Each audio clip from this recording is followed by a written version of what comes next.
Greetings, how are you guys today?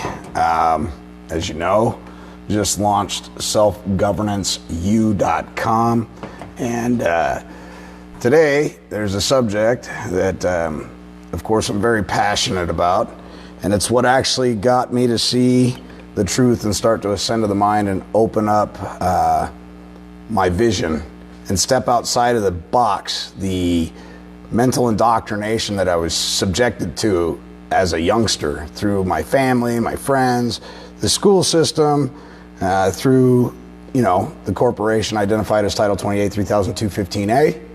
All right. And so we're going to get started on this. It's 27 pages long. Bear with me.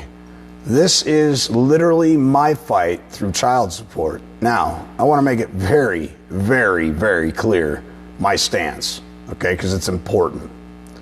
I don't believe that you shouldn't take care of your offspring. You made them, take care of them, all right? But I also don't agree that a government that has taken everything of intrinsic value and substance out of the economy, who can't balance their own affairs, checkbooks, ledgers, so on, have a right to tell me how to do it, all right? So, I love my offspring, want to do the best for them. My intent and purpose as a man is to do what's right for my loved ones, my friends, my family, my community. It's only right. So there's the intent, okay? Now, we're getting ready to get into this document, and this is what I sent to every public official I could think of during an alleged child support issue, okay? Which should rightfully be offset, discharged, and taken care of, or just discharged. But at the same token, I'm not going to abandon the credit that's there, because they accessed that credit out of the Sesta KV trust that was created, a constructive trust. And I hold the bailment certificate, which is otherwise identified as the birth certificate. And after the age of 18, I'm the only one that can pick that up. And because of that, I'm the holder in due course. And authenticating that document means that you're adopting that abandoned document through commercial UCC. All right? So when we're looking at that aspect of it, when we understand what those documents are, their value. Debt is value, okay? And there's some fundamentals that you have to understand. But anyway, I want to get back to the subject matter. The subject matter at this very moment in time is about child support. And I'm going to show you how they work together to fleece the American people and create war amongst the families. I love my ex-wife. Love her to pieces. Do anything for that woman, all right? We were married before the eyes of God at one point, and unfortunately married before the eyes of the state, which had us engaged in polygamy, which is against both of our views spiritually. All right, we didn't know that. We didn't comprehend what the commercial realm is at that time, so we weren't duly informed. But all men are responsible for knowing the law, because all men are responsible for knowing the contracts they enter into, ladies and gentlemen. Okay, so ignorance of the law excuses no man. I entered into a contract as a young man, not realizing the significance of said contract. Okay, well, everybody says, well, you weren't duly informed. Sure, here's the fatal flaw to that. I never asked any questions. Am I due any answers if I never ask a question? The answer is no. Okay, so I'm supposed to read so I can ask those questions and then decide if I want to enter into that contract or redline veto aspects of that contract and say, I'll sign this, but I won't sign that. I'll agree to this, but I'm not waiving all my rights. I'll agree to a fair and meaningful hearing. You bet, but I'm not going to waive any of my rights. I redline veto that. I'll initial that. If this court wants to proceed, we can move forward. You bet. I'm going to dictate how it's going to roll, period. All right? But when you can't get it through their damn heads, when they're just so thick in the skull about unjustly enriching themselves, this is the process I went through, which was about 18 months of studying, and Amin Osiris was a huge help in this. I watched a lot of his audios and videos, and you will find a lot of the intel within this, except for my personal experiences that are written within this 27-page document. Then went to the Secret Service, the DOD, the DOJ, the DOJ Criminal Division, went to the senators, the congressmen, the governor, the attorney general, went to the Secretary of State for the United States. I believe I even sent a copy to the White House for the president, the sitting president at the time. And I got all these green cards back. And it's important to realize what I'm doing in this document. What I'm doing is waiving their immunity. I'm getting the presumed and assumed immunity right out of the way by exposing their criminal activity that they're all complicit with, and they're all in bed together, fleecing the American people, creating war. Why war? Because war creates controversy, and controversy is profitable, ladies and gentlemen. That's what's happening stateside. Furthermore, that's what's happening around the world. Controversy always is profitable in a false and fictitious monetary system. Okay? So here we go. To whom it may concern, it has come to my attention the egregious deception perpetrated against the American people by the state government, federal government, and Bar Association. Whereas the legislature have implemented provisions for which are voluntary, otherwise, legally speaking, would be unconstitutional. The problem I have found is that due process is clearly being violated, rendering all proceedings not only voidable, but void from inception. Now, I'm going to talk about equity here. Notice to agent is notice to principal. Anybody see anything wrong? Right here. Right here. I spelled principal incorrectly. And this is what I love about equity. Equity disregards the form and looks at the intent. Notice to agent is notice to principal. Irrelevant that I spelled principal incorrectly. It's the intent in equity. We love equity. Equity is a time traveler. Equity can literally, it's a time vessel machine. You can be present, you can be past, you can be future in equity, okay? Equity is gorgeous. It's open-eyed equity. It's true justice. A marriage license issued by the state is a legal proceeding, and by due process requires nothing to be concealed to all parties involved of any legal consequences. Right here, according to due process of law, if there's any concealment in the said parties involved of any legal consequence, it's a nullity. And I'm going to get ready to tell you all the shit you don't realize you signed up for when you signed that marriage certificate, that original creation or draft, which more than likely, well, I can state it, is being monetized. That certificate created is proof of the existence of a security. Okay? So they monetize your original master application that you and your husband signed before a notary. Whereas the state is required to inform all parties involving in writing or by audio or video and or verbally of the legal consequences as follows, but not limited to. All right? Voluntary acknowledgement of paternity. Were you informed of that when you signed that marriage license?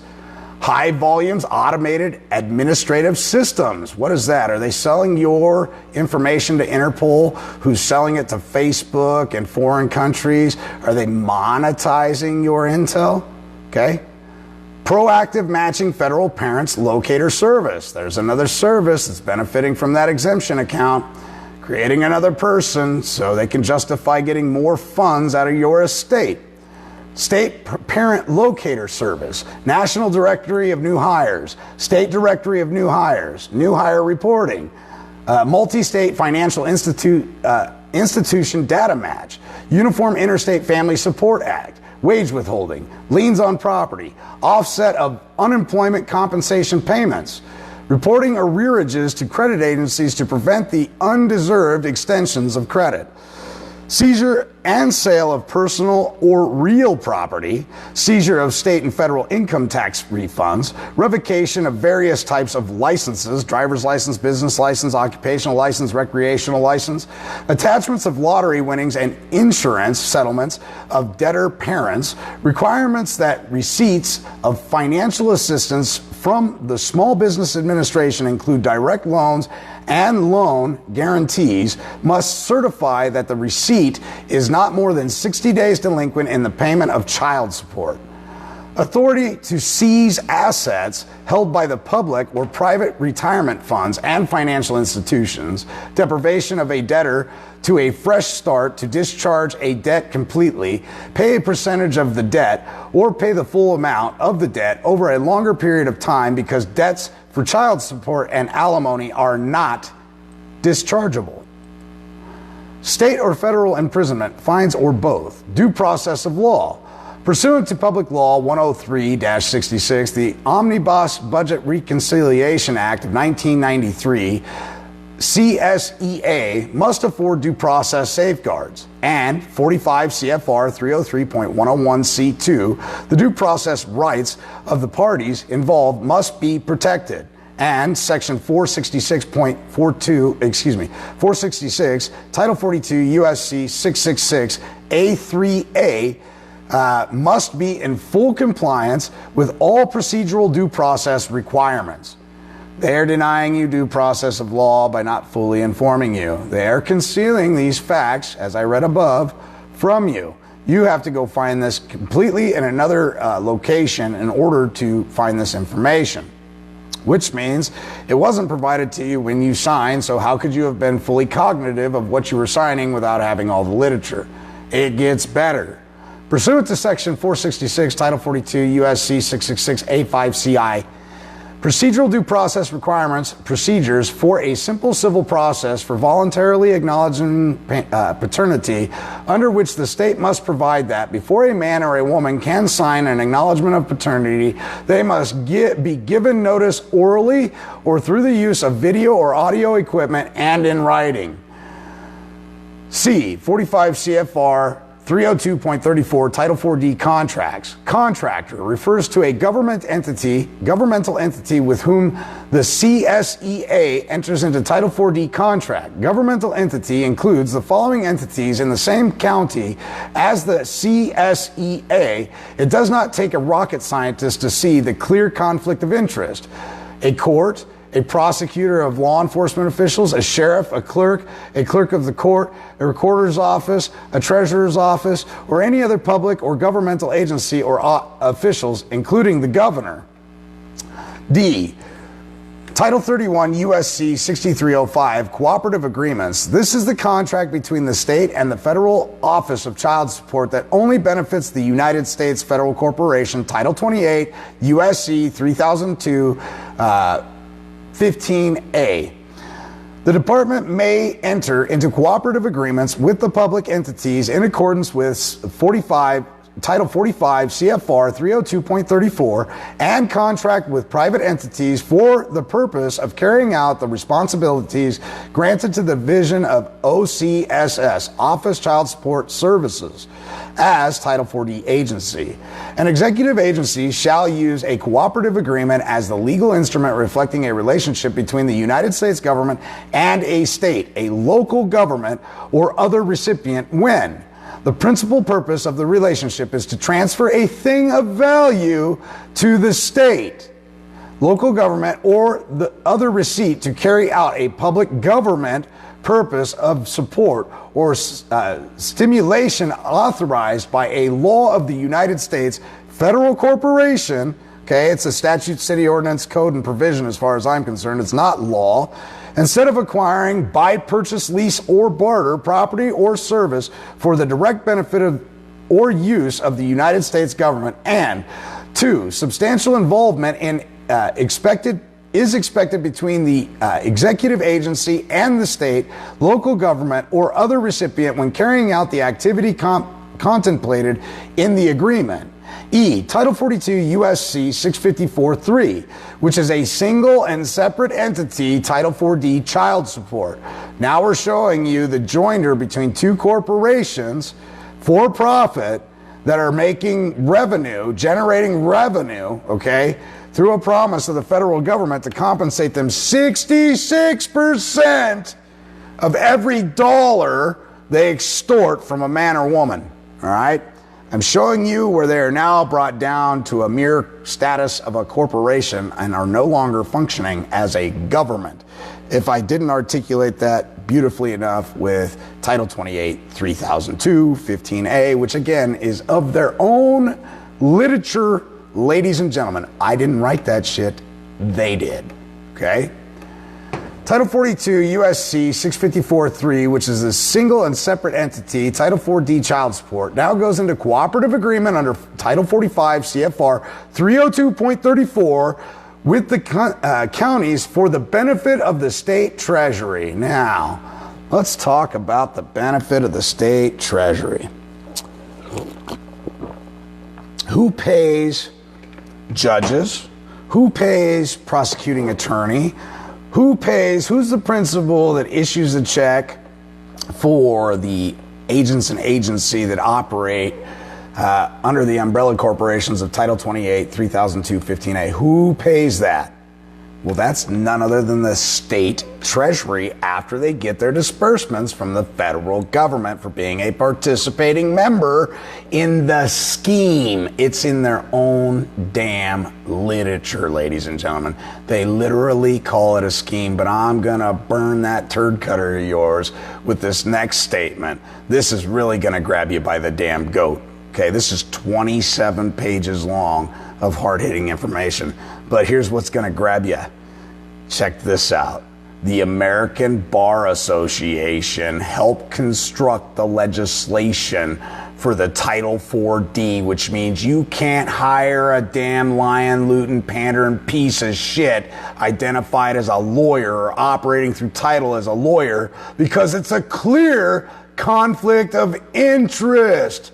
They're bar members. And who created the legislation? The bar helped draft the legislation. There ain't one agent and agency that can come against you as a man, as a woman in a Title 4D situation. They ain't got it. But you have to have the superior knowledge to be able to stand upon it. So here we go. The state plan will provide the state will enter into an agreement. Agreement being what? A contract between the federal government and the state government, and then of course the counties also have an agreement with it, and the sheriff has an agreement with it, the bailiff has an agreement with it, the judge has interest in it. Okay, and here's why the judge has interest. If she has offspring and family that live in her house, allegedly these alleged debts would affect her family, so she has a financial interest in ensuring that somebody's paying it. Not only does she have a financial interest in that, but she also has a financial interest because of her contract here under Title 45 CFR 302.34. Okay, they're all bound in this shit together to fleece the American people. And it's basically taxation without representation. But if we can get the sheep to believe they owe, off to work they'll go. All right, which are reflected in a record, the cooperative agreements under 303.107 of this chapter with appropriate courts, law enforcement officials such as district attorneys, attorney generals, and similar public attorneys and prosecutors, correctional officers, officials, and Indian tribes or tribal organizations. Such arrangements may be entered into with single official covering more than one court, official or agency if the single official has the legal authority to enter into an agreement on behalf of the courts, officials, or agencies. Such arrangements shall contain provisions for providing courts and law enforcement officials with pertinent information needed in locating non-custodial pay rents. Pay rent. You got to pay rent to enjoy the life that you created that was blessed upon you by the Heavenly Father, which is really a gift from the grantor settler, and you are the beneficiary. But if you don't know these things, they're going to run over you. Establishing paternity and securing support to the extent that such information is relevant to the duties to be performed pursuant to the agreement. They shall also provide for assistance to the Title 40 agency in carrying out the program and may relate to any other matters of common concern. It's important to note that the benefit to the child is merely an incidental benefit, ladies and gentlemen. And I'm going to prove that to you in Blessings versus Freestone, which is 5 women who got mad as hell because they felt entitled to something, so they went to sue the state.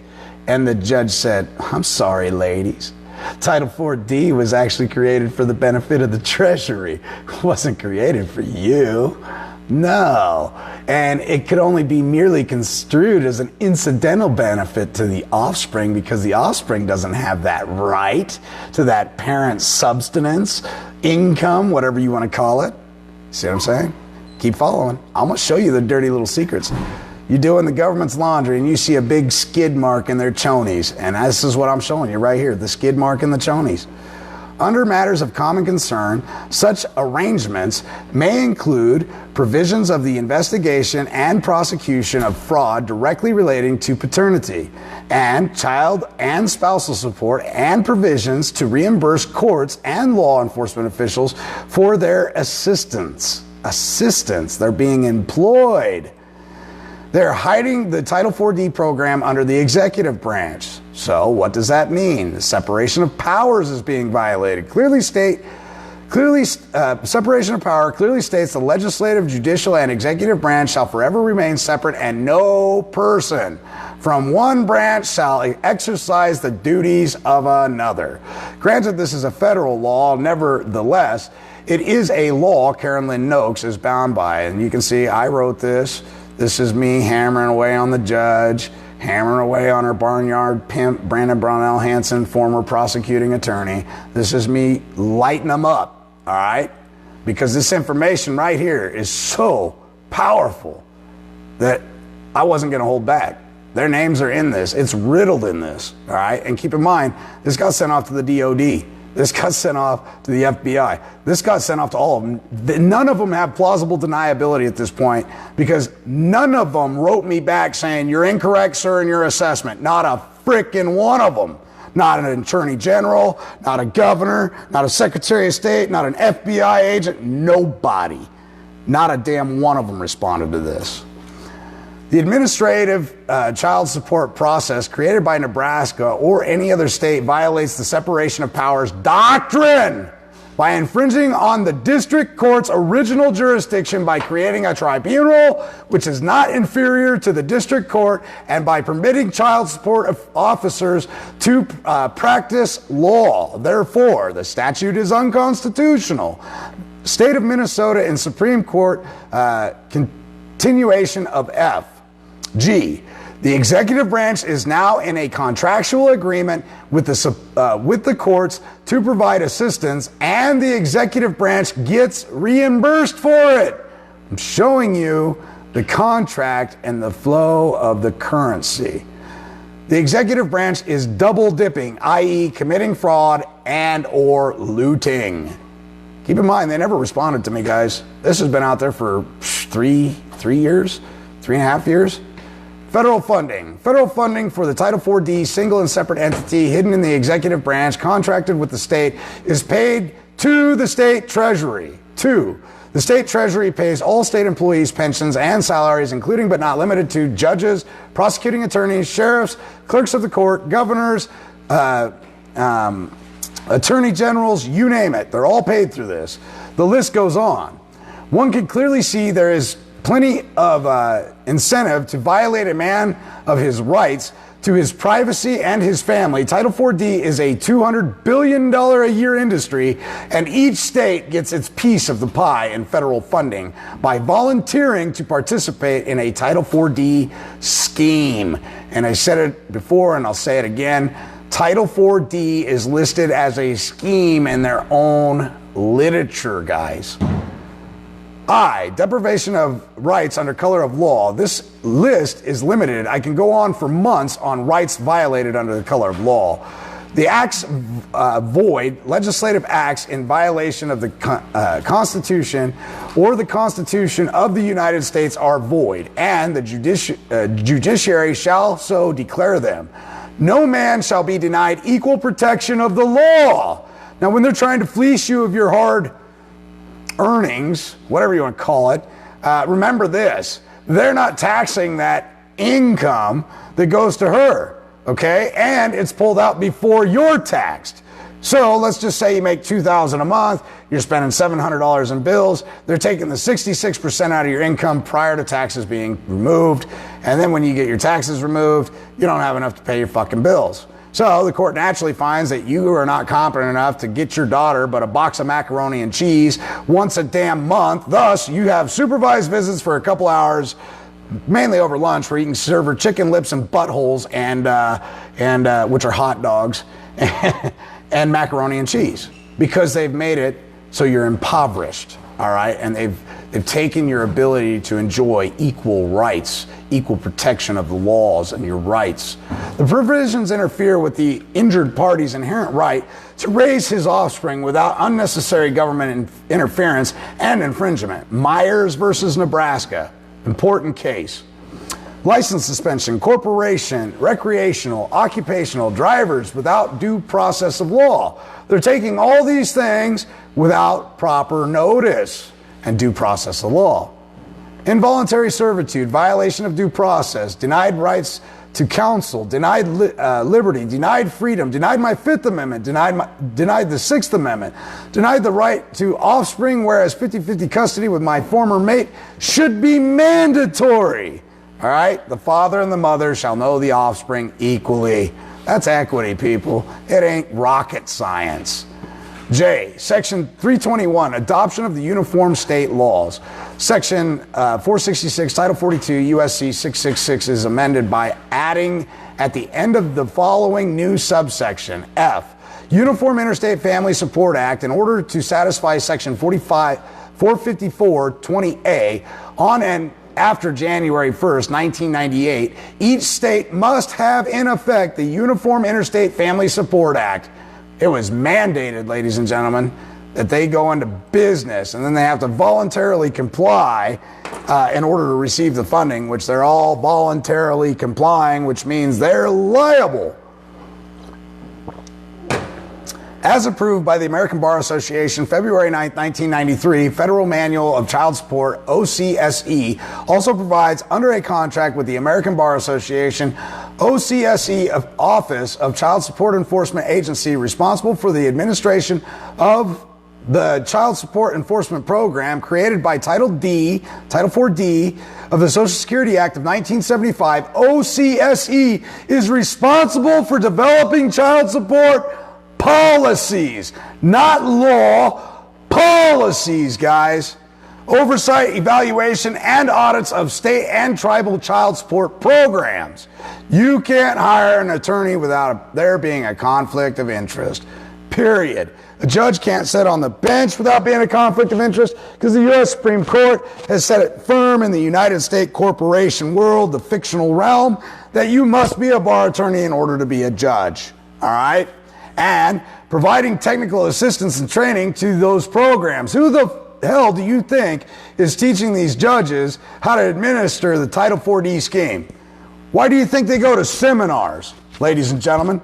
To learn the new way of fleecing people and make it somehow look legitimate without being able to produce a bill. How do you have a debt if nobody can produce a bill? We're going to get to that in a moment.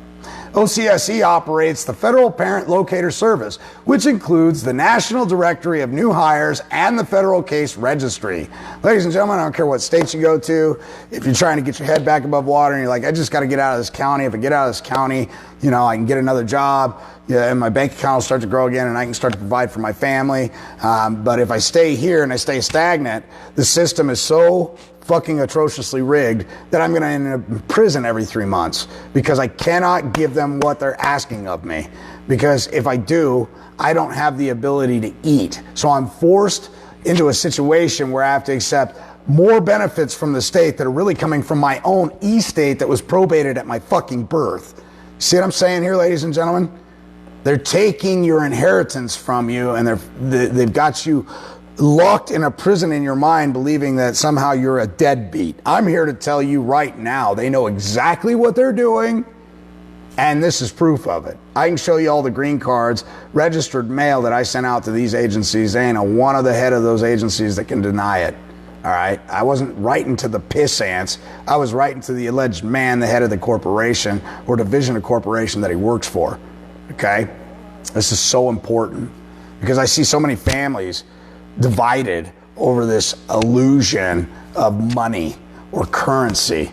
And the truth of the matter is, you and I as Americans, just as man, are owed for the unbelievable doublespeak in language that they've thrust us into, the fictional realm. And we have to come out of the fictional realm. And this is how I did it. This is what taught me that if everything in here is true and nobody responds to me, then what else is the government doing that's an absolute scheme? And it just started to unravel and unfold. And the more I researched the Magna Carta, the palpables, the unum sanctum, and I got back to 516 during the reign of Justinian, and I started looking at all these things. It's undeniable that there has been a system set up with the sole purpose of manipulating the masses into becoming voluntary slaves, okay? What I'm pointing out here is this is a policy, not a law. Oversight, evaluation, and audits of state and tribunal child support programs and providing technical assistance and training to those programs. OCSE operates the Federal Parent Locator Service, which includes the National Directory of New Hires and New Federal Case Registry. So no matter where you go, they will find you. They didn't disclose this information to you that they were going to take your pertinent private information and sell it off to all these companies. You're due rights, titles, dividends, interest, trust, res, rents, derivatives, hediments, general tangibles, general intangibles, chattels, and securities from what they sold, because they sold your property as a product that they had nothing to do with. OCSE, Office of Child Support Enforcement, is part of the Administration for Children and Families, ACF, within the Department of Health and Human Services, DHHS. This info provided by the Glossary of Common Child Support Terms. The American Bar Association approves 90% of child support provisions, not law, provisions and policies, ladies and gentlemen. Association means the American Bar Association and Illinois Corporation, incorporated on December 7th, 1992. You cannot hire a bar member to represent you, as there is a clear conflict of interest, as the bar member not only has an obligation to the court as an officer of the court, the bar member also is contracted to the OCSE, Office of Child Support Enforcement, through the American Bar Association. All right? Okay. A business, also known as an enterprise, agency, or a firm, is an entity involved in the provisions of goods and or services to consumers. Consumer Goods Protection Act, ladies and gentlemen. Businesses are prevalent in capitalist economies, where most of them are privately owned and provide goods and services to customers in exchange for other goods and services or money. What is the government, state, federal, local municipalities all doing? They're engaged in business. And when they're engaged in business, they're no longer acting as government, but are mere corporations and can be sued and are personally liable for their actions. Not only that, the motu proprio that was signed in 2013 by the Pope pretty much reversed the unum sanctum, basically dissolving all corporations. And if you know anything about this, you realize that everything was created at the Vatican. The U.S. military is the war machine, world police power, and England and Switzerland are the bank, all right? There's your three powers right there. And when you start to understand this scheme, when you start to really realize how this works, and you paid attention to what the Pope did, the Pope has so much power because he who creates is master, and the Vatican created the Pope through the principle known as the Vatican, identified as the Vatican, which the Vatican's not real. It's just a title, ladies and gentlemen. The Vatican is a political group of people that work underneath a name, okay? And they've done some immoral shit, obviously, but they created this system, and this system was corporations. So I was once watching an interview of a lawyer who had stated that, you can't hurt the dead. And I thought about it for a long time, and I'm like, he was laughing about it because people were hurt by the decisions being made in the courts. And there was a legitimate question of, how do you feel about the people that are hurt in this? And he said, you can't hurt the dead. Meaning, you're the one coming in there and volunteering to be that entity. Nobody made you do that. And if you don't know your rights, you have no rights. And because you're there voluntarily, you're volunteering information, you're alleging to be the name, which you can't be the name. And so now you're standing in a surety, but you don't understand your right to be availed. You don't comprehend your right to subrogation. And you stand in there as surety, and they place your body in a box to ensure that you're not killed while their bonds mature and those securities mature, so they can whisk them away after you abandon them. Anyway, off on a tangent there. Let's get back to child support and the scheme of all schemes, all right?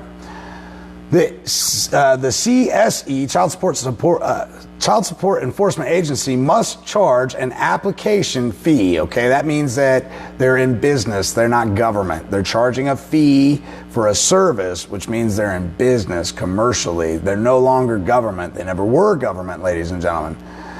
Not to exceed $25 for families not on welfare, verifying they have customers and are a single and separate unit from the government. Case law, Clearfield Trust versus the United States, 318 U.S. 363, 369, 1943. Now, the reason I'm pointing out this date to you is basically after 1935, the judges all came together in a secret meeting and decided they were going to handle affairs a little differently. And it was going to benefit the public, which is not you and I as man and woman, all right? This court case is absolutely relevant. The U.S. Supreme Court stated, the government descends to the level of a mere private corporation and takes all the character of a mere private citizen where private commercial paper, notes, and securities are concerned. For purposes of suit, such corporations and individuals are regarded as an entity entirely separate from the government, which means they no longer have qualified immunity, and now they are personally liable for the harm they cause, I, as a man, for their trespass by way of extortion, by way of debt, by way of theft, by way of fraud. The list just goes on. The trespasses are egregious, all right? And trespass leads to treason, okay? Breach of their fiduciary duty, breach of their oath of office, breach of the public trust, breach of commercial law, breach of commercial contract, breach of their own fucking policies. I mean, I could just go on and on and on and on and on and on and on for days of the shit that they're getting away with because we're asleep at the wheel. Case law, United States versus Burr, 309 U.S. 242. The Supreme Court stated, when government enters into the world of commerce, okay, they are subject to the same burdens as any private firm or corporation. What does that mean? That means they can be sued and they can sue. All right? No more qualified immunity. Title 4D accepts private commercial paper notes in the form of $25, which are really FRN notes, and nobody can, to this date in a court, in all state courts that I've been to, nobody, although they're extremely sharp, I'm sure, after 7 years of law school, nobody can define what a dollar is. Ain't that cute? Nobody can tell me what an FRN note is. I mean, I realize it's abbreviated, but, you know, what's your interest in me giving you somebody else's intellectual property in order to resolve said debt? Can you tell me what your financial interest is in the Federal Reserve Bank and the Federal Reserve Bank notes that are private property of a private corporation, privately owned and trademarked and copywritten? I just need an explanation, please. What's your innocent explanation for asking me for such a thing? How do I acquire it? Where do I get them? When did they get them? How do they make them? You know, who, what, when, where, why are your 6 best friends and will kick ass every time. Okay, so Title 4D accepts private commercial paper notes in the form of $25 FRN notes, application fee for services it provides to the customer, rendering Title 4D child support a single and separate agency, not part of the government. And just to clarify here, we got to go back to Federal Reserve notes because I have so much fun playing with these guys. A Federal Reserve note is a future promise to pay. It is not, I repeat, it is not a payment. Okay. L, who is the persons depriving living men and women of their rights? Title 42 USC 654.3, single and separate unit, Title 4D child support.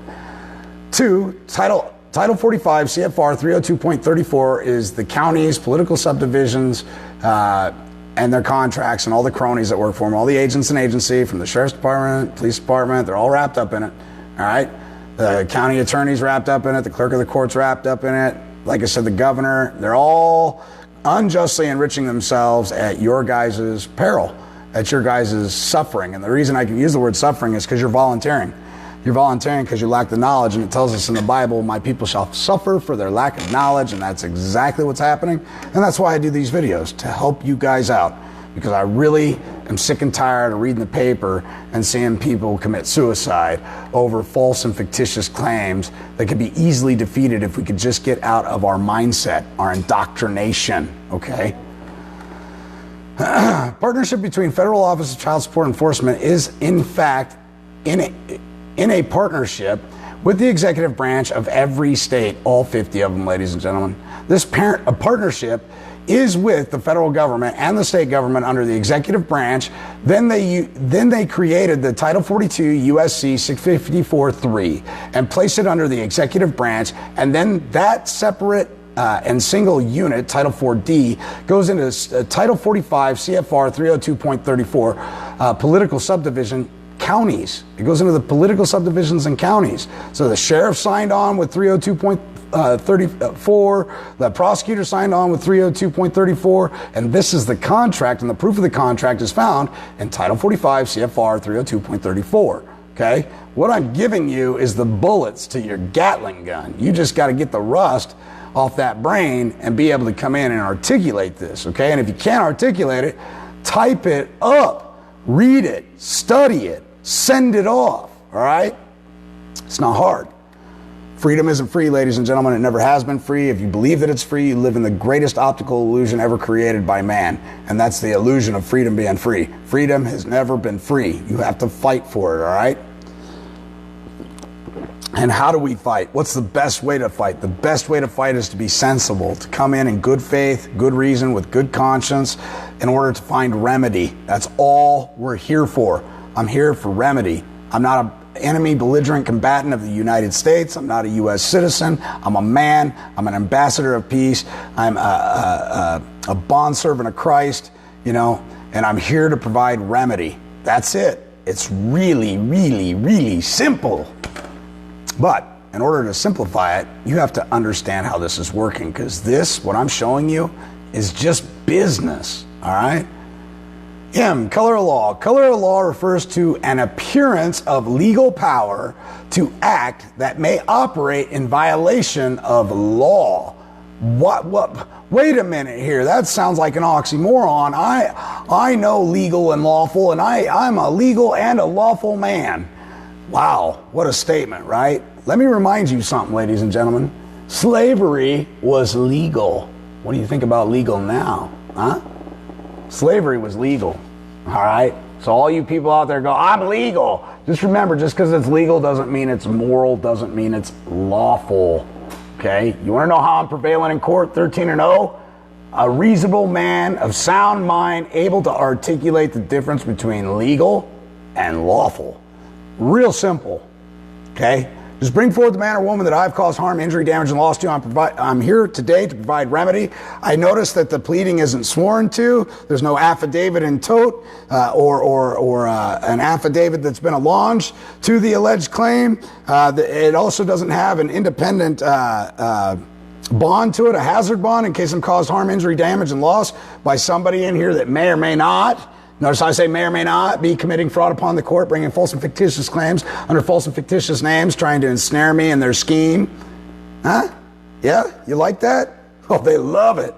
They start shaking. You can hear their pocket change start shaking when you start talking like that, because they go, oh, stepped on a landmine. Every once in a while, they step on a landmine. And then they got to figure out how they can make it look legitimate and dismiss it without anybody else in the community waking up to the Ponzi scheme that's afoot. So color of law has an appearance of law, but is not, in most instances, law. Now, what do I mean by that? Let me help provide clarity for that. There are times when legal and lawful are in harmony, and you will even find it in the UCC. I don't have it off the top of my head, which is rather strange, but I've forgotten more than most people will learn. I can assure you that. And it's not to be cocky. It's just literally, you have to go back and reread this stuff, and it's subject to change. It may be UCC 1-103 one year, and 2 years from now it can be found in UCC 3-306. But not to subvert from what I'm saying. Legal and lawful. There are times that I agree with them, and even in the UCC, it will articulate to you how legal, lawful, the commercial, all shall be in harmony. And if they're not in harmony, and legal is ever in conflict with lawful, lawful will prevail. That's equity, ladies and gentlemen. What should be done shall be done, period. All right? It's not the form, but rather the intent, okay? So, my point to this, murder is illegal. Murder is also unlawful, all right? Letter of the law, spirit of the law. When they are conjoined and harmonious, that is the only time I agree with legal, because a man of sound principles could never argue the opposite, right? Murder is innately wrong. Throughout the world, it is wrong to, with intent and malice, cause somebody harm, injury, damage, or loss to the point where they lose their life, right? Okay? So, murder is wrong. And that's what I'm trying to get across to you. There are times when legal and lawful are in harmony. Man basically just takes God's law and twists it and manipulates it into their own words so they can say, we created this, it's patented, it's copywritten, you can't use that. Not without our authority. See how legal tries to commingle and give the resemblance of law, but it really isn't law? So they give themselves a little bit of legitimacy by using law and implementing it into their system. So let's get deeper. Let's get deeper. Color of law refers to an appearance of legal power to act that may operate in violation of law. For example, if a police officer acts with the color of law, authority to arrest someone, the arrest, if it is made without probable cause, may actually be in violation of the law. Why? Because that man who sometimes acts as an agent and agency accosted me against my will, absent a victim, absent a crime, and violated my rights. I'm due restitution. I'm due in owing for the unlawful taking and theft of my time. And not only that, a trespass by way of extortion, okay, that has caused me harm, and the slander and defamation of character that has come of it because, well, let's just face it, 90% of American people see a cop arrested somebody and they believe they're guilty. Well, he must have done something wrong. Cop wouldn't just go around arresting people. Cop wouldn't go around just shooting unarmed people. Cop wouldn't go around just beating the shit out of people and using chemical weapons on people in their automobiles for not showing a license. Cop would never do that, right? Right. Glad you guys are still with me. So, another important point to make on my rant here is that if they state that they are operating under color of law, it is a complete contradiction to also state that they are doing things in good faith. Now, Title 50, 4305B2 tells us that when we do things in good faith, ladies and gentlemen, that we can't be accosted against our will and imprisoned for it. All right? Now, color of law has the appearance of law but is not law. And when I do things in good faith, it's my intent to be a lawful man, right? But if you openly admit to utilizing the color of law, which has the appearance of law but really isn't law, and you cause me harm, injury, damage, or loss, you're now personally liable for your trespass against I as a man. Okay? It's real simple. In other words, just because something is done with the color of law doesn't mean that the action was lawful. When police act outside their lawful authority and violate the civil rights, and we're going to get back to civil rights in a minute because this, remember, I was young when I wrote this up. I was young. Of a man, the FBI is tasked with investigating, all right? Well, the FBI, they're supposed to be investigating all this, but they don't, all right? They're too busy trying to cover up Hillary Clinton's scandals and Joe Biden's scandals and Joe Biden's son's scandals to really give a shit about doing what they're really tasked with, which is a job to keep the judiciary in line and judges abiding by the Constitution, all right? And they're not doing their job. So we have to step up, all right? Enough pointing fingers. It's time for us to stand up and say enough. And how do we do it? We ascend to the mind. So, color of law does not mean that the action was lawful. When police act outside their lawful authority and violate civil rights Civil rights are a privilege. I have unalienable rights. Civil rights are granted by the establishment. What I'm trying to tell you is I fucked up by writing civil rights there, okay? So note to everybody watching, I was younger when I put this together, thought I understood the words that I was using, but again, we lean into equity and we go, okay, obviously we're seeing his intent, where he's going with this. We know he's talking about his unalienable rights as a man, okay? So that's the beauty of equity, but you have to have the eyes to see it, and that's where you're imploring equity, because of the conflict of variance between the rules of equity and the rules of the alleged law, all right? The U.S. Supreme Court has interpreted the U.S. Constitution to construct laws regulating the actions of the law enforcement community. Under color of law, it is a crime for one or more persons using power given by a government agency, local, state, or federal, to deprive any right protected by the Constitution or laws of the United States. Criminal acts under color of law include acts within and beyond the bounds or limits of lawful authority. Off-duty conduct may also be covered in official status is asserted in some manner. Color of law may include public officials and non-governmental employees who are not law enforcement officers, such as judges, prosecutors, and private security guards. Blessings versus Freestone, overwhelmingly clear on the matter, not only of color of law, also definitively proving that there are no child support laws, but rather provisions, ladies and gentlemen. No laws, just provisions, okay? Provisions implemented for the benefit of the public treasury in each state. It has nothing to do with your offspring. For you people out there thinking that somehow the government cares about you, they love you, I got news for you. Everything they do is to deceive you, defraud you, and belittle you without your cognitive awareness, okay? And about the time you figure it out, it's purposely written in different forms and languages and areas to make you look delusional and crazy, so no one will listen to you. My own family disowned me for a while over this stuff, guys. Oh, if you love your daughter, just take care of her, man. I'm fucking trying.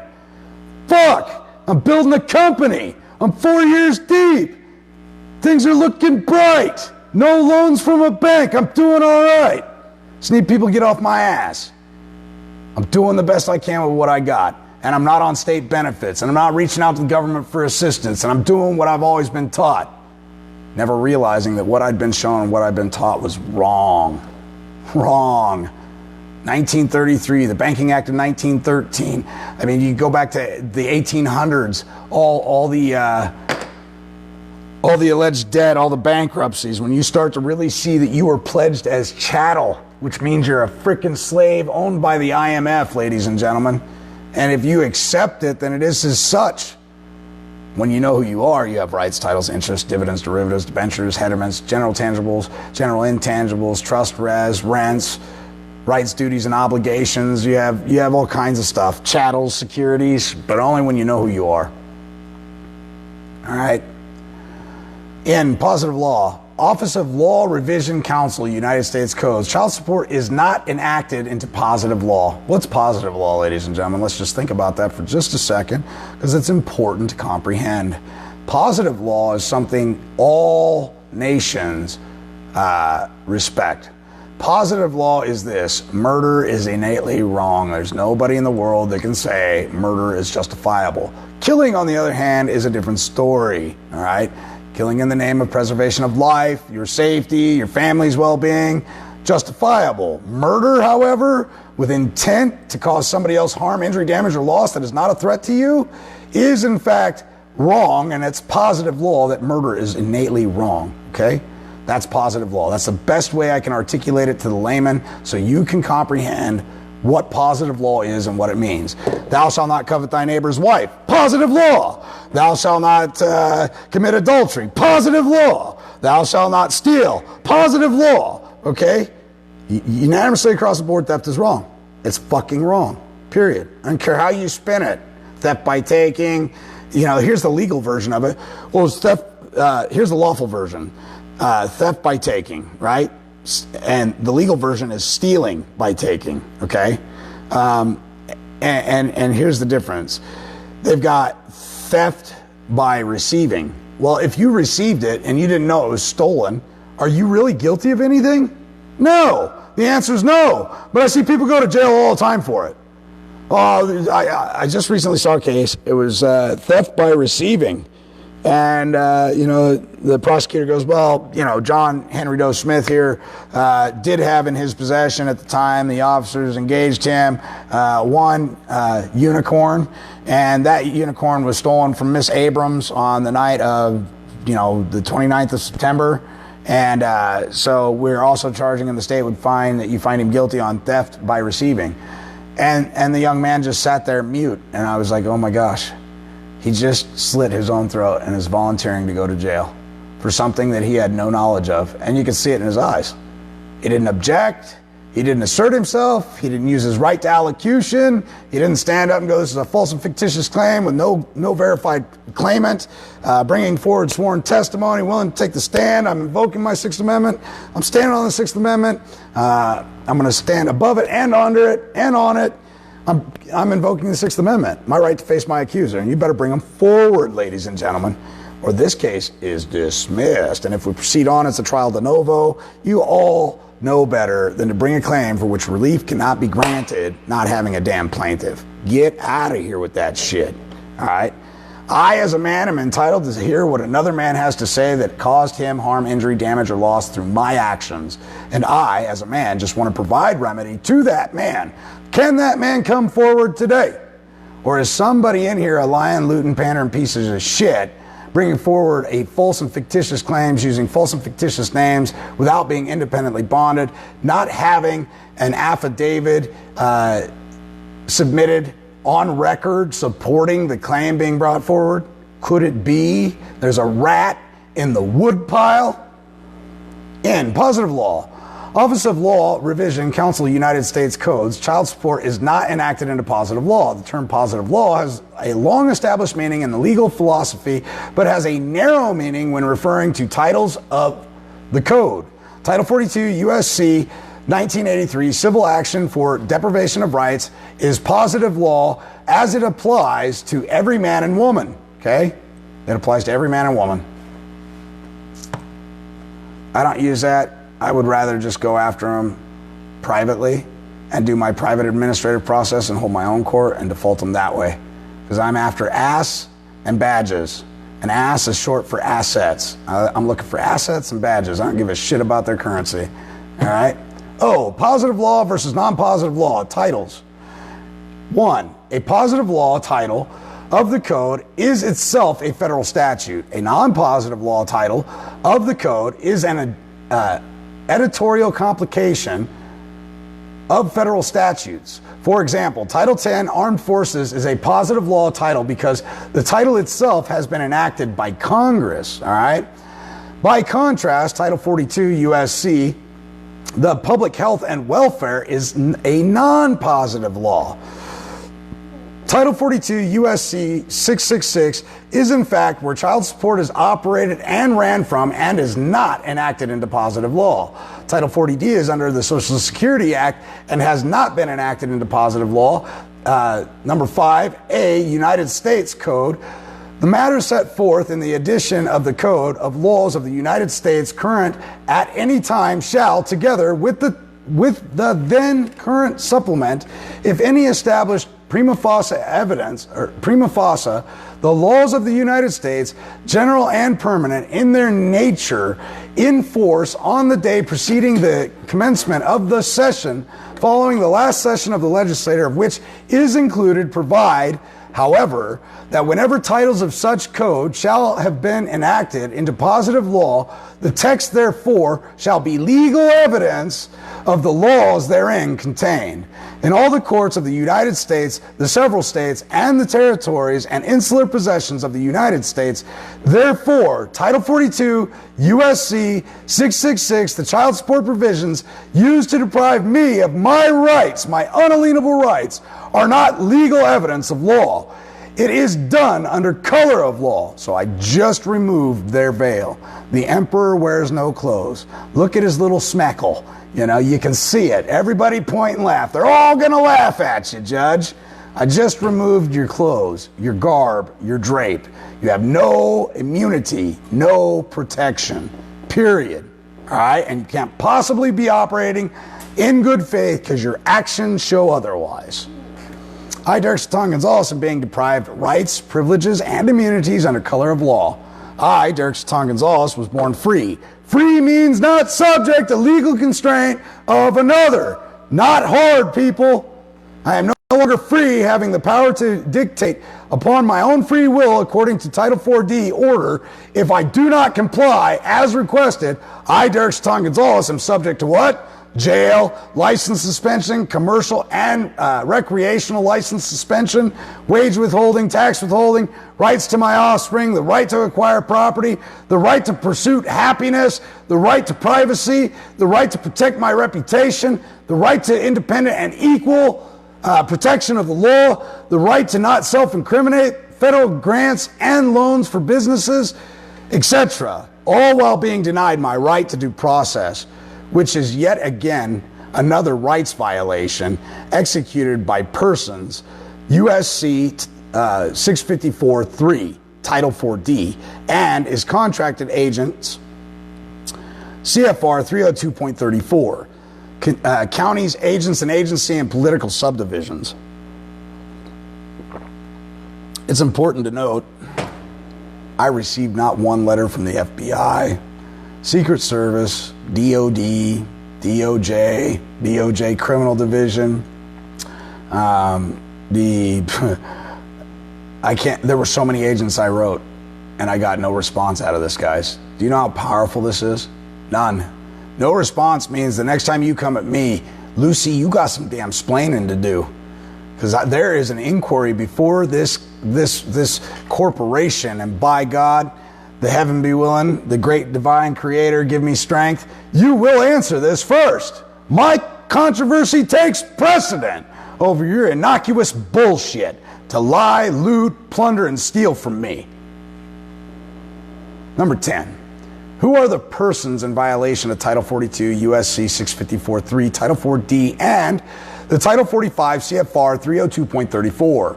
Counties, agents and agency, political subdivisions, okay? City, state, counties, they're all guilty. They are persons, all right? Not men and women, persons, corporations that have trustees that are working for them. And our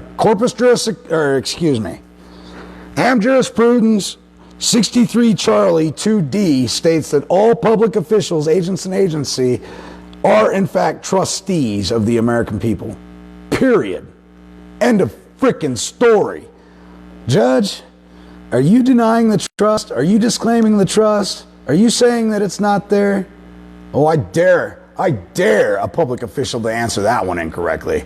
Boy, oh boy, would their nuts be on the chopping block immediately, warring against the Constitution, which is in fact a trust document. It's a trust document.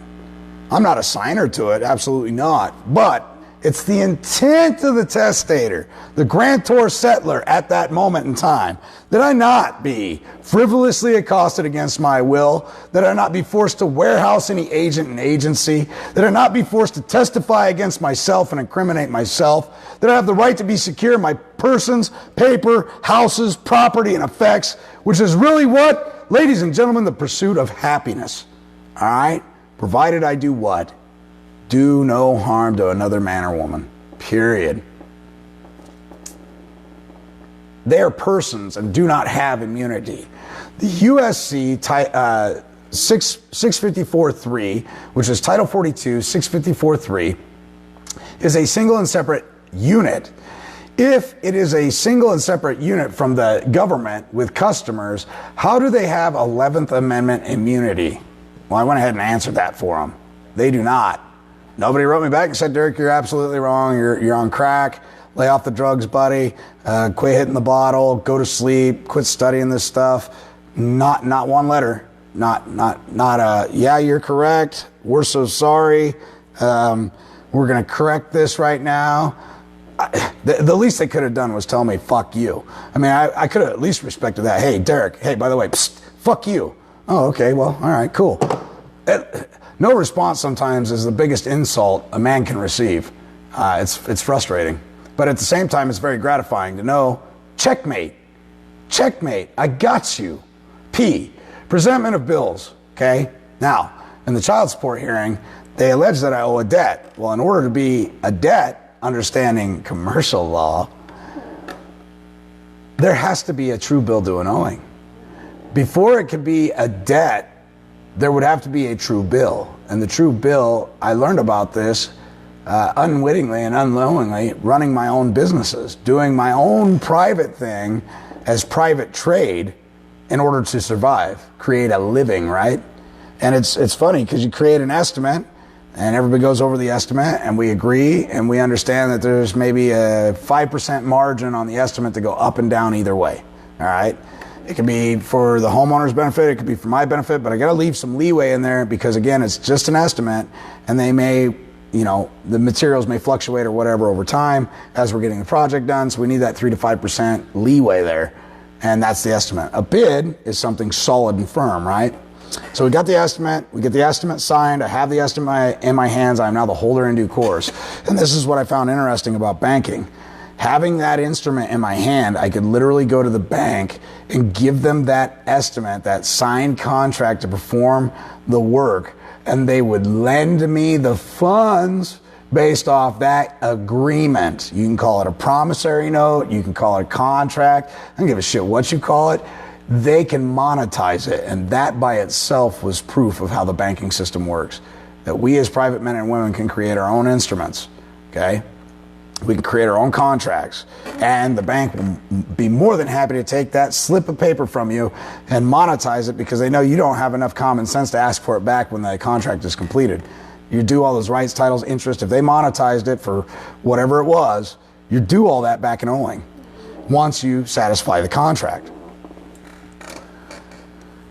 So once the work is done, the next step as a man engaged in business or fair trade is to correct the record, because it was an estimate. Maybe we were under by $1,000. So we take $1,000 off the $8,000 bill. It's now a $7,000 true bill due and owing.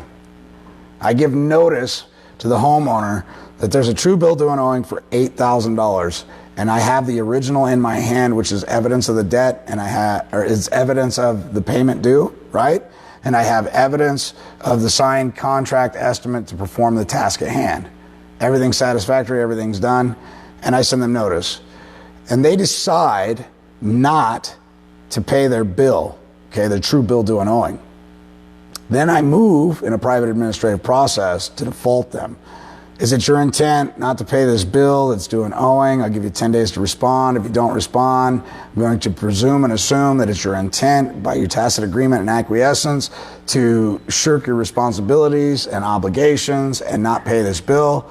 And in doing so, you're going to cause me harm, trespass by way of debt at this point, because if you're shirking your obligation, now it becomes a debt, and that's trespass by way of debt. It's not trespass by way of bill, it's trespass by way of debt. The bill was the positive credit that was owed to me. By denying it to me, now it's a trespass, right? And it's a trespass by way of debt, failure to pay your obligation as an obligor. The child support agency can never produce a true bill due and owing with a wet ink signature stating who, what, when, where, how, and why, itemized list of how I owe this alleged debt. And if you're alleging that it's a debt, then there must first have been a bill. And if there was no bill, then it's a denial of due process, and they're bringing forward a false claim for which relief cannot be granted. I can't satisfy something that wasn't brought true, correct, and proper, okay? Derek, do you have a demand response within so many days? And if they do not respond in a time, they are in default. Yes, I'm explaining that process. It's really simple. I actually learned it from the credit card companies. I started watching what the credit card companies were doing. They would send a letter. You know, there's this alleged debt due and owing, and they would send a statement, never a bill. and I'd ignore it, and then all of a sudden I'd get this default notice from the court after 6 months of ignoring them. They defaulted me, and basically they're doing the same thing that I'm explaining to you now, how to administer a private administrative process. Our process is a little different because commercially they get away with murder, essentially. They don't notarize anything. They don't sign anything. The CEO doesn't sign anything. These people aren't actually doing their jobs and holding any liability. They're doing it under the guise that you don't know what's going on. And under the Consumer Protection Act, you have a right to be made whole. You have a right to be protected. It's your credits they're holding on to. So anyway, we'll get back into the child support. I just wanted you to comprehend, and I hope I did a good job of explaining it. If there's no true bill due and owing, then there isn't a debt. And you're about to find out how deep I'm willing to go on this, because I articulate it very beautifully in the next few pages here. Presentment of the bill standing, substantiating the alleged allegation of an existing debt owed. All right? I, Derek Satan Gonzalez, have demanded the presentment of the original bill. Come forward if you're the true holder in due course of the original instrument. I just need to see it. Bring it forward. Multiple times from the alleged prosecuting attorney, Brandon Brownell Hansen of Valley County, Nebraska. Brandon Brownell Hansen, who I always called him Karen Lynn Noakes Barnyard Pimp, because that's what they are. Those little prosecutors are just barnyard pimps. Brandon Brownell Hansen has failed to produce the original bill. Well, if there's no original document, no original bill with wedding signature, who the hell's got the balls to make a claim like this and not be independently bonded? Well, I'll tell you who had the balls to do it. Brandon Brownell Hansen, like a jackwagon. To substantiate the alleged allegation of a debt, Brandon Brownell Hansen has failed to provide power of attorney for the state of Nebraska, which is his alleged client. No more real than Kris Kringle, the Easter Bunny, Tooth Fairy, you name it, whatever you want to call it. Or Piper Madison Gonzalez, alleged plaintiff, or Janae Cherry Baker, alleged payee, which he proclaims to be doing business on behalf of. But, as I articulated to you earlier, he's not doing business on behalf of any of that. He's doing business on behalf of the state treasury. Brandon Brownell Hansen, there's forged documents all over, false and fictitious claims using false and fictitious names, trying to extort from I as a man my way of making a living. Brandon Brownell Hansen has failed to provide an affidavit of truth from his alleged plaintiff, affiant, stating harm, injury, and or loss or rights that have been violated. Brandon Brownell Hansen has failed to produce his alleged license issued by the state of Nebraska to practice law, because that was a fun one. And a little story, a little ditty about that. I've got some very, very, very learned friends. I would put them against anybody in a court of law, and or at law, in law, whatever you want to call it. And they're so sharp. If they're in the wrong, they'll tell you right away, hey, I'm in the wrong. I'm not going to win this. I'm in the wrong. They're correct in their assessment of what they're doing. We're wrong. Needless to say, I brought him in as counsel. And in the Constitution, it doesn't say I have a right to an attorney, a lying, looting, pandering piece of shit. It says I have a right to counsel. And then there's a maximum of law. It says he who makes a hasty decision without consulting counsel first, when consulting counsel, is in vain. And I paraphrase that, so it's horribly wrong, but you get the gist of it. He who does something ill-advised and then comes back for advisement after the fact, it's always in vain, all right? Karen Lynn Noakes, alleged non-biased third-party judge, stands firm that one must possess such a license in order to represent an affiant or plaintiff. Well, an affiant or plaintiff are in the fictional realm, so I agree with that. But on the other hand, you've got me in there as a man under threat, duress, and coercion saying that if I don't show up, you're going to arrest me. So I'm naturally here, and I'm not here to defend or represent myself. I am myself. So who's got the true bill due and owing that it caused harm, injury, damage, and loss to? What financial interest do they have? What species do they require? And I'll go out there and provide remedy right now. All I need is a man or woman to come forward. Oh, you see, Derek, the state is alleging. Fuck the state, you lying, looting, pandering piece of shit. You're full of crap. And how do I know he's full of crap? Because he clearly understands the Sixth Amendment is not only there to protect my unalienable right to face my accuser, but also there to protect me from being fleeced so they can unjustly enrich themselves. So we know that he's in collusion and conspiracy against you as a man to fleece you of your labor, all right, and get documents from you because they can monetize them. This is my issue. When I started seeing this stuff for the first time, guys, this is what got me into the books, looking at it, talking to very articulate, intelligent people day in and day out. And I'm talking about lawyers that have been in the business for 35 to 40 years. And I was talking with them and they're going, look, what you're discovering, we figured out when we were in our mid-20s. What did you want us to do?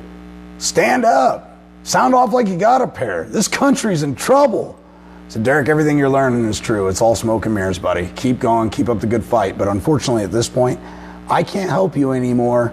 And please don't contact me from this point on. Okay? Because it's dangerous, ladies and gentlemen. But the encouragement from this man, redeeming his soul by telling a young man who is hard-pressed for the truth, the whole truth, and nothing but the truth. I have some admiration for that man. I have some admiration for that man. Because everybody else in my family thought I was crazy. Everybody else was telling me I was wrong. I was suffering from PTSD, if you will. And rightfully, all of you suffer from PTSD because you've been lied to your entire life. And coming out of this is going to be a shell shocker. It's a big deal. Some of you aren't cut out for what this entails. Some of you will fall back in line and it's okay. It's not for everybody. There are some of us that are just naturally born fighters and warriors. And we're supposed to protect the weak, defend the poor, and bring stability throughout the community. The warriors, men and women alike, even offspring, believe it or not. I've seen some young 13, 14-year-old kids that can articulate equity like you wouldn't believe. And I know it's because their parents, their mother and father, instilled good traits and qualities in them. And it's just amazing. So you can learn from everybody. I learn even from the most ignorant men and women and offspring. I do. And you'd be foolish not to. You know what's impressive is something I came to acknowledge as a young man. I've never learned from a physical fight that I've won. I've never learned anything from it. But I've always learned from a physical fight that I've lost. I learned how to duck, how to move faster, how not to stand in one place. So sometimes getting knocked down, ladies and gentlemen, is just part of the process of growth, and it's painful. And when it's painful so often, we learn those lessons and we make sure not to make those same mistakes, right? So Brandon Brownell Hansen has failed to present documentation establishing he is bonded on CI 1658, Valley County, Nebraska District Court, in the event he causes harm to I, Derek Chiton Gonzalez, as a man. The original bill is required and a crucial element for standing before the court. Without a bill in question, the element of jurisdiction cannot be established, nor can relief be granted. Do you guys understand how powerful that statement is? I'm here to provide remedy. I just need the bill. Give me the bill so I can assess it. I'll sign off on it and we can take care of this matter. They never could produce the bill. They created an impossibility. Brandon Brownell Hansen contracted under CFR 302.34 is not only an agent and agency for the Title 4D agency through USC 654.3, but also is contracted through the Nebraska Bar Association. Ladies and gentlemen, clear-cut conflict of interest, period. Brandon Brownell Hansen has failed to establish jurisdiction for and on the official record when challenged. Brandon Brownell Hansen has failed to produce and present his oath of office and bond upon request. I, Derek Chiton Gonzalez, cannot accept the original bill if Brandon Brownell Hansen refuses to present it, ladies and gentlemen. How can I accept and acknowledge something? How can I remain in honor if you won't give me what you allege you have so I can honor it? If Brandon Brownell Hansen has the original bill and will not present it to I, Derek Chiton Gonzalez, then it is clear Brandon Brownell Hansen is in violation of my right to stand in honor and fulfill my obligation as a man. That's all I want to do. I just want to be a man. Want to be treated like a man. Want to treat others like men and women that they are. Want to treat everybody with respect. But don't question my intelligence by pissing on my back and trying to convince me that it's raining. If Brandon Brownell Hansen does not have in his possession, holder in due course, ladies and gentlemen, original bill, one can stand to reason that Brandon Brownell Hansen may be perpetrating fraud against I, Derek Chiton Gonzalez, also bringing fraud upon the court under the guise of the color of law as an agent and agency contracted through the Title 4G agency USC 654.3, Title 4D, through his contract CFR 302.34, for the benefit of the State Treasury of Nebraska, as well as Brandon Brownell Hansen's personal gain. Unjust enrichment, ladies and gentlemen. All right.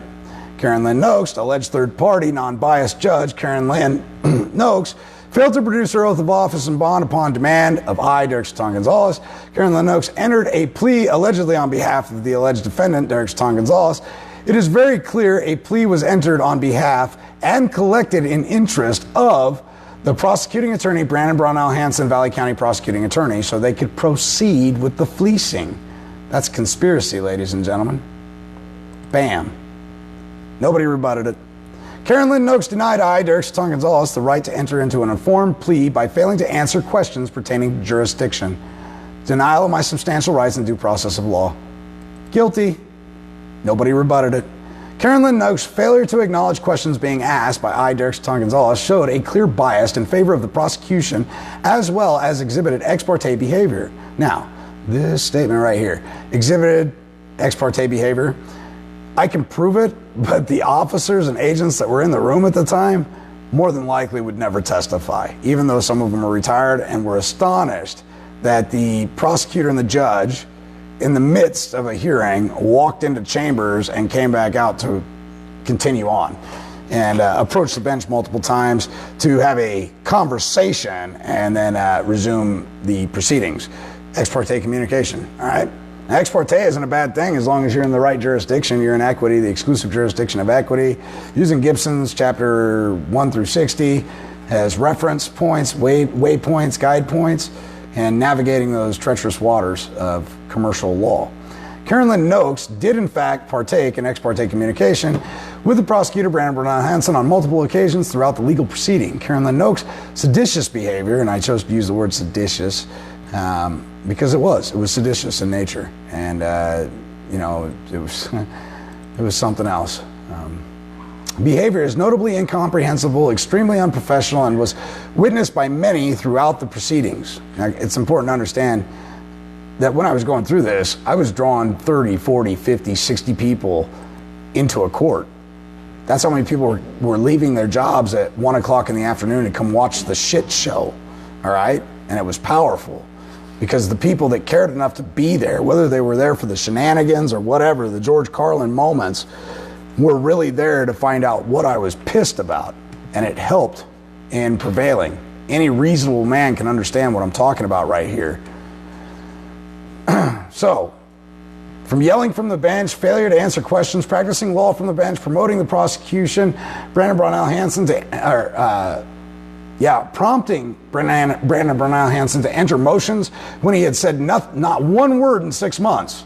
You know, the telepathic ability of Karen Lynn Noakes is amazing.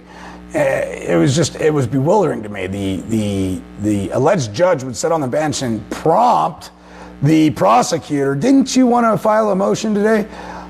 Yes, as a matter of fact, I don't have it quite written up yet, but I do want to enter a verbal motion. Are you shitting me? I mean, how much assistance are you going to give this guy? In order to avoid my questions, Karen Lynn Noakes failed to provide I, Derek Chaton Gonzalez, with a trial by jury. As demanded, Karen Lynn Noakes denied I, Derek Chaton Gonzalez, my Sixth Amendment, and it's not a right. Again, another misnomer, but we lean into equity to comprehend the intent, which is to enforce the Sixth Amendment, to not allow egregious encroachment by agents and agency upon my unalienable rights.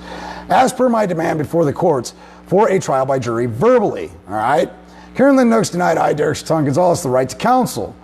Now, that's a substantial right violation, and you need no conclusion, or the case doesn't have to be closed in order to come in with an interlocutory appeal to the appellate level about your substantial rights violation. They got a cute little way about skirting around your right to counsel. It's just real cute. You'll figure it out.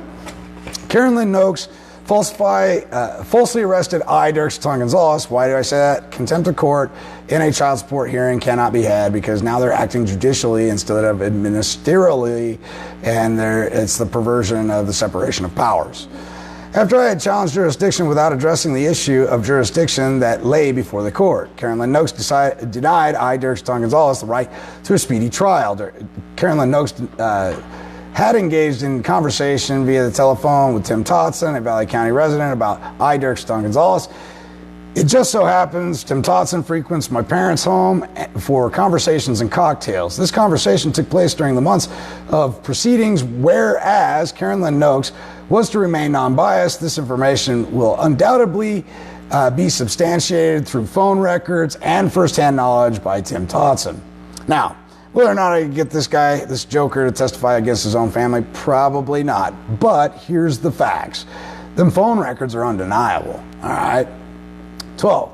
Karen Lynn Noakes was demanded by I, Derek Stone Gonzalez, repetitively to recuse herself as to her unprofessional conduct, seditious behavior, ex parte communication. Karen Lynn Noakes clearly violated canons set forth to ensure a proper and fair, meaningful hearing. Karen Lynn Noakes has a huge conflict of interest in the matter that cannot be overlooked, whereas Karen Lynn Noakes is a bar member, is contracted under CFR 302.34, receives compensation from the state treasury, as does Brandon Brownell Hansen, who also is bar member paid by the state treasury. Both are gainfully employed not only by the state of Nebraska, whereas they receive their salaries and pensions. Both Karen Lynn Noakes and Brandon Brownell Hansen are in fact contracted with Title 42 USC 654.3 under CFR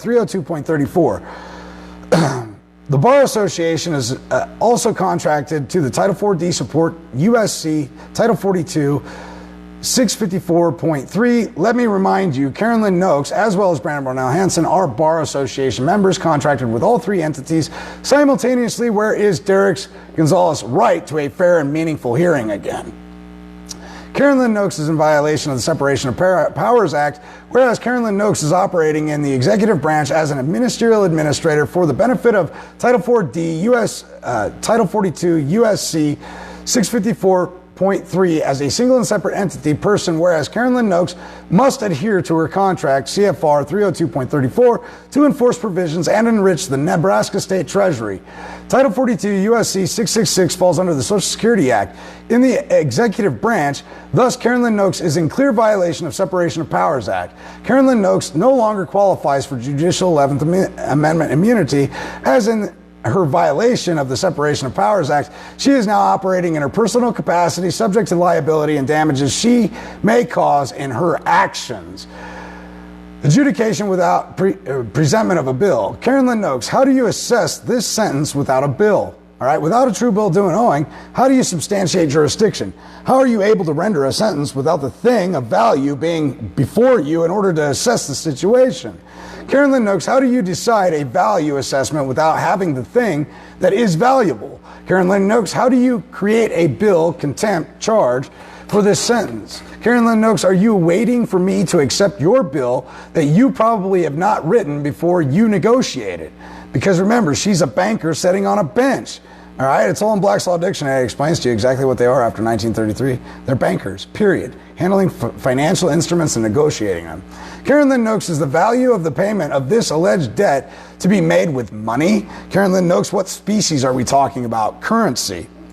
Karen Lynn Noakes, by currency, do you mean I am to use the bankster's private property, printed paper pledges of credit instead of my own already on deposit to set off this debt claim? Karen Lynn Noakes, what is the value in the bankster's paper, currency, Federal Reserve notes, fiat of this sentence? And furthermore, if you're going to tell me that I need to use Federal Reserve notes, one, I need to know what your private interest in a private for-profit corporation identified as a Federal Reserve that's privately owned is, and why I have to use their intellectual, private, copywritten, trademark property to satisfy and indulge you or your principal, right? What's your interest in me using their shit? Karen Lynn Noakes, what is the value of warehousing sentencing of 1 year of Derek's body, a month, a day, okay? Karen Lynn Noakes, are there different sentence values coming from different judges within this venue pertaining to the same subject matter, right? We want to know if all their judgments are the same and unanimous across the board, because they're not, ladies and gentlemen. If you piss them off by asking too many questions, your sentence is more severe. If you go along to get along, you might just do a few weeks in the pokey, you know, while you abandon all your rights, titles, and interests. Karen Lynn Noakes, are are your sentencing values the same for everyone you are assessing? So basically, on all the child support issues that you handle, are your assessments the same on every last one of them? As far as how long you'll warehouse my body while bonds mature and securitize? Karen Lynn Noakes, are you sentencing values the same or similar to other judges' assessments? Karen Lynn Noakes, does the warehouse sheriff's facility, which is the warehouse for the body, get paid for keeping my person while enforcing your sentence? Very important questions. Nobody answered them, ladies and gentlemen. Does that make me crazy? Well, I don't know. That's for you to decide. Karen Lynn Noakes, does any part of this debt claimed get paid from whatever source is paying to warehouse my person in the sheriff's facility? I, Derek Satan Gonzalez, have not been presented or shown a claim or bill showing I, Derek Gonzalez, owe a debt to anyone in Valley County District Court, CI 1658. I, Derek Satan Gonzalez, have never seen nor laid eyes on a bill, a true bill to an owing. Therefore, I have no idea what value is being claimed or billed to my property, my estate, right? And I'm going to leave you with this because my throat's getting sore. We're on page 11. I'll come back. We'll do round 2 on this. Or maybe we'll just put it in selfgovernanceU.com and participating members can enjoy the rest of the story like Paul Harvey. I don't know. This is so important, guys, what I'm sharing with you. None of this is rebutted. Nobody's got an answer. All right? So classes are coming up. This is the kind of intense detail we get into. I mean, next is the conflict of interest. I can't stop at this point. Conflict of interest, Corpus Juris Secundum, CJS, Volume 7, Subsection 4, Attorneys and Clients. Man, these lying, looting, pandering pieces of fecal matter. It breaks my heart because they're our brothers and sisters, right? And they're operating under titles doing heinous things, harming other men and women, good men and women just trying to make a living, right? And they unjustly enrich themselves through their artifices and schemes, and we got to lead them back home. We got to lead them back to God. We got to lead them back to the Word and get them back to being honest. We're not supposed to be hanging and lynching and burning these people. We should be helping them. They got an addiction to corruption, and it's systemic, and it's a problem. The real pandemic is the corruption pandemic, ladies and gentlemen. And let me tell you, it's not because lawyers don't know any better. They spent 7 years mastering how to manipulate language, cast spells, and put curses on you. And they know what they're doing. Corpus Juris Secundum, Volume 7, Section 4, Attorneys and Clients. The attorney's first duty is to the court and the public. Public not being what you believe it to be. Believe is the lack of knowledge. Public is the public trust for which they're administering on behalf of their principal that justifies their juxtaposition of having a career, okay, and fleecing and extorting the American people and furthermore, the people around the world. Not to the client, all right? And whenever the duties to his client conflict with those he owes as an officer, a title of the court, in the administration of justice, which really stands for just us, okay? The former must yield to the latter. What does that mean? What did I just convey to you, ladies and gentlemen? Corpus Juris Secundum, Volume 7, Subsection 4, tells you that anytime there's any controversy between his client and his first obligation, the courts, the client gets the shaft, and his allegiance and alliance lays with the court. You cannot hire a bar member to handle your affairs, ladies and gentlemen. Can't do it. So, how do we correct it? We have to become learned. And with that, I'll see you guys at selfgovernanceU.com. Look forward to seeing you guys. I'll come back on later and give you a little more of this. It's 27 pages long, and I'm telling you, it was never rebutted by a soul. All right? Thanks again for joining me.